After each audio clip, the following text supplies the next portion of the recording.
بسم اللہ الرحمن الرحیم۔ السلام علیکم۔ شاہین عرف چھینا وٹو ایک خطرناک ڈاکو تھا جس کے سر کی قیمت 90 لاکھ روپے تھی۔ چھینا وٹو جیل سے فرار ہو کر ایک 75 سالہ بوڑھی عورت کے گھر میں چھپ گیا۔ بوڑھی عورت نے اس کی جوانی کو دیکھتے ہوئے ایک پرانے سے صندوق میں اسے بند کیا، پھر اس کے بعد صندوق کو تالا لگا لیا۔ پولیس والے چھینا وٹو کے تعاقب میں بوڑھی عورت کے گھر میں داخل ہوئے، اس کا سارا سامان چیک کیا، 2 کمروں کی اچھی طرح تلاشی لی، صندوق کی طرف ان کا دھیان نہ گیا۔ پولیس والے بوڑھی عورت پر تشدد کر رہے تھے، اس سے بار بار پوچھ رہے تھے کہ ایک خطرناک ڈاکو تمہارے گھر میں داخل ہوا ہے، ہم نے اپنی آنکھوں سے دیکھا ہے، بتاؤ وہ کہاں ہے۔ لیکن بوڑھی عورت نے کہا کہ بیٹا مجھے کچھ معلوم نہیں، ایک نوجوان میرے گھر میں داخل ضرور ہوا تھا، لیکن دیوار پھلانگ کر وہ گلی سے باہر دوسری طرف بھاگ گیا۔ پولیس والوں کے جانے کے بعد بڑھیا نے صندوق کا تالا کھولا، اس کو صندوق سے باہر نکالا۔ چھینا وٹو کو پیاس محسوس ہو رہی تھی، لہٰذا اس نے بڑھیا سے پانی مانگا، لیکن بڑھیا نے اسے دودھ کا پیالہ پیش کیا۔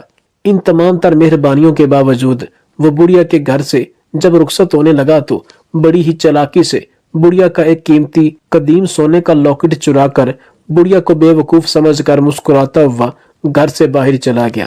دل میں یہی سوچ رہا تھا کہ بڑھیا تو نے تو ایک سانپ کو دودھ پلایا، بھلا ایک ڈاکو بھی رحم دل ہو سکتا ہے کیا؟ لیکن چھینا وٹو کے اس وقت رونگٹے کھڑے ہوئے جب اسے اس حقیقت کا پتہ چلا کہ بڑھیا نے تو مجھے ہی لوٹ لیا، کیونکہ یہ حافظ آباد کے 2 خاندانوں کی قدیم دشمنی تھی۔ جب میں نے آنکھ کھولی، ہوش سنبھالا، انہیں آپس میں لڑتے ہی دیکھا، اور مجھے اس بات کا افسوس تھا کہ میں اس خاندان کا حصہ ہوں۔ حالانکہ میرے والد نے مجھے تعلیم دلوائی، پڑھایا لکھایا، لیکن اس پڑھائی کا کیا فائدہ جو کسی کو شعور نہ دے پائے۔ میں جب بھی اپنے بڑوں سے کہتی کہ یہ خون خرابہ چھوڑ دیں، دشمنی میں کچھ نہیں رکھا، آنے والی نسلوں پر رحم کریں، لیکن جواب میں مجھے ڈانٹ ملتی، فوراً میری بولتی بند ہو جاتی۔ میری چھوٹی بہن اکثر مجھ سے کہا کرتی کہ آپ کا بھی دل کرتا ہے یہاں سے بھاگ جائیں یا پھر کسی دوسرے شہر میں آباد ہو جائیں، کیونکہ اس علاقے میں رہنے کا کوئی فائدہ نہیں، جہاں نہ دن کا چین نہ رات کو آرام۔ ہر وقت یہی محسوس ہوتا ہے کہ کہیں سے بھی کوئی دشمن ہمارے گھر میں داخل ہو جائے گا اور ہمیں مار ڈالے گا۔ خاندان کے ہر فرد کو تقریباً اسی طرح کے خواب آتے تھے کہ کسی نے ہمارے گھر پر حملہ کر دیا۔ چیخ کے مارے کوئی نہ کوئی گھر میں نیند سے بیدار ہو جاتا، پھر ان کو پانی پلایا جاتا۔ ان دونوں خاندانوں کی دشمنی میں اس وقت شدت آئی جب چھینا وٹو کے باپ کو دھوکے سے مارا گیا۔ اس وقت چھینا وٹو تعلیم حاصل کر رہا تھا، وہ خوش تھا کہ اس جہنم سے نکل چکا ہے، پڑھ رہا ہے، لیکن اسے نہیں معلوم تھا کہ انسان جتنی کوشش کرے خون کے رشتوں سے الگ نہیں ہو سکتا۔ چھینا وٹو کے باپ کو دھوکے سے اغوا کیا گیا، وہ بھی کرائے کے قاتلوں کی مدد سے۔ اغوا کر کے فوراً اس کو مار دیا گیا، پھر اس کی لاش کے ٹکڑے ٹکڑے کر کے بوری میں ڈال دیا اور دریا میں پھینک دیا گیا۔ لیکن اس پر بھی میرے خاندان والے سکون سے نہ بیٹھے، حالانکہ وہ اپنے دشمن کو مار چکے تھے، لیکن اب بھی ان کو مالی نقصان پہنچانا چاہتے تھے۔ چھینا وٹو اپنی تعلیم ادھوری چھوڑ کر واپس آ گیا کیونکہ اس کا باپ لاپتہ تھا۔ پھر اس کو فون رسیو ہوا کہ 1 کروڑ کے بدلے بندہ لے جاؤ۔ چھینا وٹو کا چچا اپنے بھائی کو ہر قیمت پر آزاد کروانا چاہتا تھا، لہٰذا اس نے زمین فروخت کر کے نقد پیسے بینک میں ڈالے اور بتائے گئے ایڈریس پر جا پہنچا۔ حالانکہ چھینا وٹو اس کے ساتھ جانا چاہتا تھا، لیکن اس کے چچا نے کہا کہ تو نیا ہے، میں تمہارے ساتھ یہ رسک نہیں لے سکتا کہ تمہیں اپنے ساتھ لے جاؤں۔ میں نہیں چاہتا تمہارے لیے کوئی مسئلہ بن جائے، تم باہر سے تعلیم حاصل کر کے آئے ہو، ہمارے علاقے کے طور طریقوں سے بالکل نہ واقف ہو۔ میں اپنے بڑے بھائی کی خاطر تمہاری جان خطرے میں نہیں ڈالنا چاہتا، لہٰذا پیسے لے کر میں خود ہی جاؤں گا۔ پھر چھینا وٹو کا چچا اپنے کچھ ملازموں کے ساتھ گاڑی میں بیٹھا اور ان کے بتائے ہوئے ایڈریس پر جا پہنچا، مگر وہ نہیں جانتا تھا کہ آنے والے وقت ان کے لیے کتنا خطرناک ثابت ہو سکتا ہے، اور وہ جہاں اپنے بھائی کو چھڑانے جا رہا ہے وہاں پہلے ہی ان کے لیے ایک ٹریپ تیار ہے۔ چھینا وٹو کا چچا جیسے ہی بتائے ہوئے ایڈریس پر پہنچا تو وہاں بھی ان پر حملہ کیا گیا، پیسے بھی لے لیے گئے اور اس کے چچا کو بھی مار دیا گیا۔ اس واقعہ کے بعد چھینا وٹو آدھا پاگل ہو چکا تھا، وہ پڑھائی چھوڑ چکا تھا، انتقام کی آگ میں جل رہا تھا۔ کبھی کبھی انسان ایسے حالات سے گزرتا ہے کہ وہ ایک وحشی درندہ بن جاتا ہے، یہی حال چھینا وٹو کا تھا۔ میں نے تو اسے زندگی میں کبھی نہیں دیکھا تھا، لیکن اس کے بارے میں سنا بہت تھا کہ بڑا ہی خوبصورت جوان ہے، پڑھائی میں بھی کافی لائق ہے اور باہر تعلیم حاصل کر رہا ہے، لیکن ہمارے خاندان کو اتنا چھینا وٹو نے نقصان نہیں پہنچایا جتنا میں نے خود پہنچایا تھا۔ میں نے اپنے ہی خاندان کو نقصان پہنچایا بلکہ ان کی عزت بھی چھین لی۔ ہمارا خاندان لوگوں کے لیے ایک مذاق بن چکا تھا۔ میں نے تو اپنی محبت کی خاطر اپنے گھر کو چھوڑ دیا تھا۔ گھر سے مراد میرا خاندان ہے، جس میں میرے والدین، بہن بھائی شامل ہیں۔ میں اپنے گھر میں سب سے چھوٹی تھی، سب سے لاڈلی۔ میرے والد کا مجھ سے محبت کا یہ عالم تھا کہ میرے والد میری والدہ اور اپنے باقی بچوں سے صرف اس بات پر غصہ کرتے کہ وہ میری وجہ سے رو رہے ہوتے تھے۔ اس کے علاوہ آج تک میرے والد صاحب کی آواز گھر میں کبھی بلند نہیں ہوئی تھی۔ اگر میں آج اپنے والدین کی محبتیں گنوانا شروع کر دوں تو شاید میری زندگی ہی ختم ہو جائے، لیکن ان کی محبتیں، ان کی قربانیاں کبھی ختم نہ ہوں۔ لیکن پتہ نہیں کیوں میں ان محبتوں کے معاملے میں بدقسمت ثابت ہوئی۔ میں نے وہ سب کچھ کھو دیا، ان رشتوں کو کھو دیا جس کی خاطر مجھے جان بھی دینی پڑتی تو دینی چاہیے تھی، مگر مجھے ان رشتوں کو نہیں کھونا چاہیے تھا۔ میرا تعلق جنگ سے تھا۔ میرے والد صاحب کی اپنے گاؤں میں ایک فیملی سے دشمنی چل رہی تھی۔ جو لوگ دیہاتوں میں رہتے ہیں وہ اچھی طرح جانتے ہیں کہ دیہاتوں میں دشمنی نسلوں تک جاتی ہے۔ وہاں شکست تسلیم نہیں کی جاتی، جان دینی پڑے تب بھی دے دی جاتی ہے، بلکہ دور حاضر میں تو خاندان کے خاندان مٹ جاتے ہیں، لیکن دشمنی ختم نہیں ہوتی۔ لیکن اس کے باوجود وہ شخص، خاص کر ذمہ دار گھرانے، یہ دشمنی نبھا رہے ہیں۔ انہی گھرانوں میں سے ایک گھر میرا بھی تھا۔ میرے دادا ابو کے بھائی قتل ہوئے تھے۔ ان کے بدلے میں میرے دادا نے مخالف فریقوں کے 2 بندے جان سے مار دیے تھے۔ ظاہر ہے جیسے میرے دادا ابو کو اپنے بھائی کے مرنے کی تکلیف تھی، ایسے ہی اگلے خاندان کو بھی اپنے لوگوں کے مر جانے کا دکھ تھا، ملال تھا۔ وہ لوگ مختلف موقعوں پر ہم پر حملہ کر رہے تھے۔ ایک بار میرے دادا ابو اور میرے سب سے چھوٹے چچا پیشی سے واپس آ رہے تھے کہ راستے میں مخالف فریق گھات لگا کر بیٹھے تھے۔ نہ صرف وہ خاندان کے لوگ تھے بلکہ انہوں نے کرائے پر بھی کچھ قاتلوں کو بلوا کر رکھا تھا۔ اس دن ان کا مقصد ہمارے پورے خاندان کا صفایا کرنا تھا، لیکن یہ ہماری خوش قسمتی تھی کہ اس دن میرے دادا ابو اور میرے چھوٹے چچا باقی خاندان سے پہلے نکل آئے۔ میرے والد صاحب ان کے باقی بھائی کسی کام کی وجہ سے ایک رات وہاں شہر میں رک گئے تھے۔ جب میرے دادا ابو اور میرے چچا اس جگہ پہنچے جہاں قاتل گھات لگا کر بیٹھے تھے تو قاتلوں نے ان پر حملہ کر دیا۔ میرے چچا نے میرے دادا کو بچاتے ہوئے اپنی جان دے دی۔ الحمدللہ میرے خاندان میں کوئی بزدل نہیں تھا۔ وہ لوگ تعداد میں کافی زیادہ تھے، 15 سے 20 تھے، اور میرے چچا اور دادا صرف 2 لوگ تھے۔ اس کے باوجود میرے چچا کی جان چلی گئی۔ دادا ابو شدید زخمی ہوئے لیکن ان کی جان بچ گئی، جبکہ مخالف فریق کے 2 سے 3 لوگ مارے جا چکے تھے۔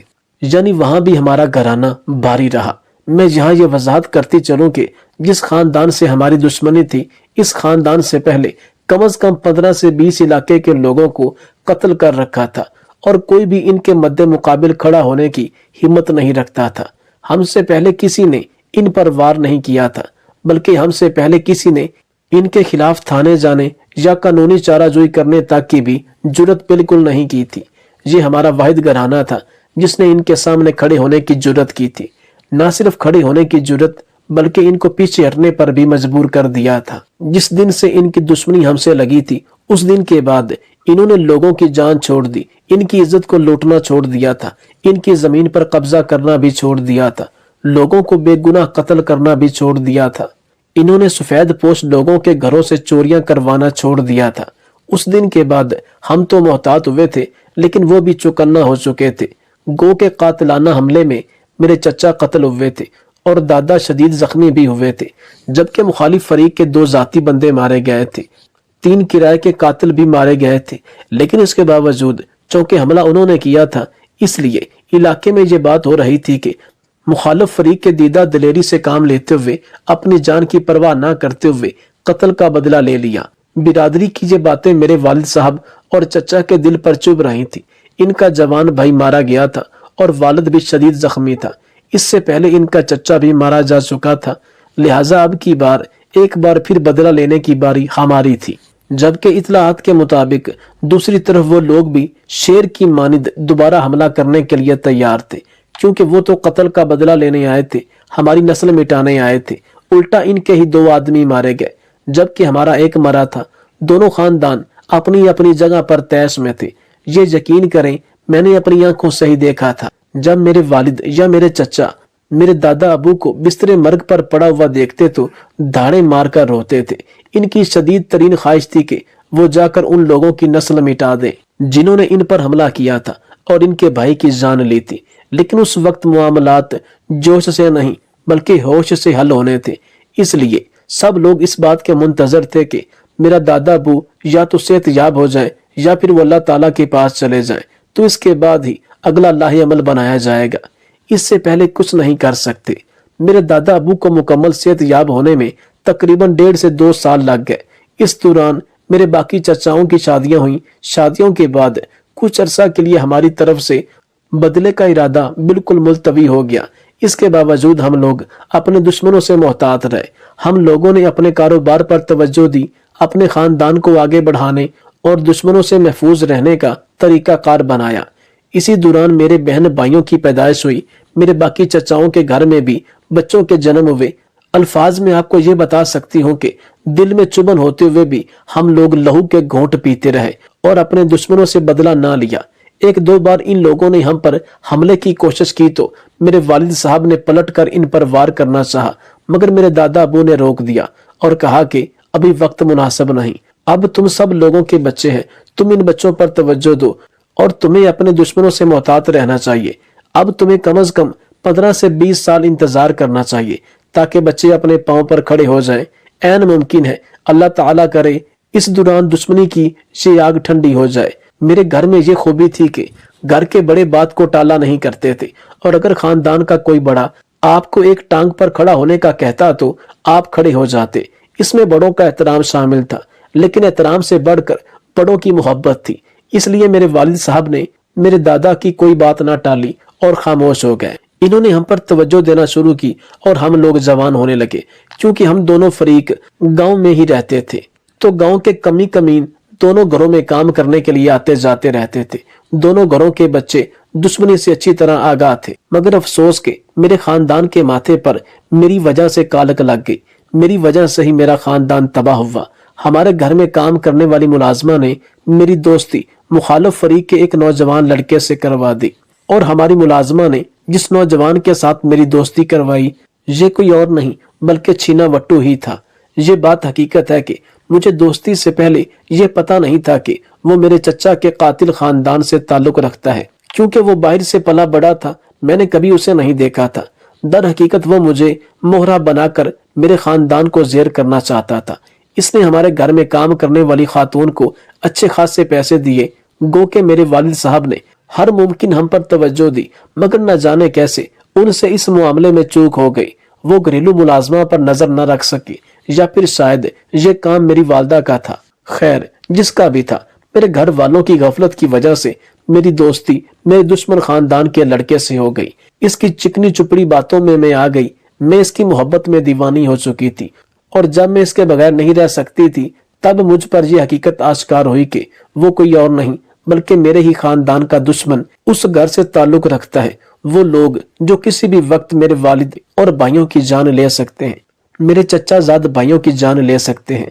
یہ ساری حقیقت جاننے کے بعد میں پھر بھی اس شخص سے نفرت نہ کر پائی اور اس شخص کی باتوں میں آ گئی، یہاں تک کہ اس کے کہنے پر میں نے راتوں رات اپنا گھر چھوڑ دیا اور اب گھر چھوڑ کر اس کے پاس رہنے آ گئی۔ جب میں اپنے والد کے دشمنوں کے ساتھ جا ملی تو میرے والد صاحب راتوں رات میری والدہ کو لے کر دشمنوں کے پاس آئے تھے۔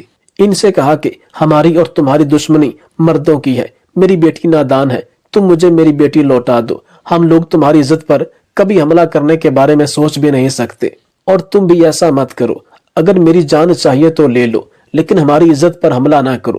مگر میرے ہونے والے سسرال والوں نے یعنی میرے والد صاحب کے مخالف فریق نے یہ کہا کہ میں ایسا ہرگز نہیں کروں گا، تمہاری لڑکی تمہیں واپس نہیں ملے گی، ہاں اگر تم بھی ہماری عزت پر حملہ کرنا چاہتے ہو تو شوق سے کرو۔ والد صاحب نے جواب دیا کہ ہماری دشمنی تمہارے مردوں سے ہے، تمہارے مردوں تک ہی رکھیں گے، ہم لوگ کبھی عورتوں یا بچوں کو مہرہ نہیں بنائیں گے، اور واپس لوٹ گئے۔ اس واقعہ کے چند دن بعد مجھے ایک خط موصول ہوا میرے والد کی جانب سے۔ اس میں لکھا تھا، صرف 2 لائنیں ہی لکھی تھی کہ مجھے اس بات کا گلہ نہیں تم نے محبت کیوں کی، مگر میں اس بات کا شکوہ ضرور کروں گا کہ تم میرے بھائی کے قاتلوں سے جا ملی ہو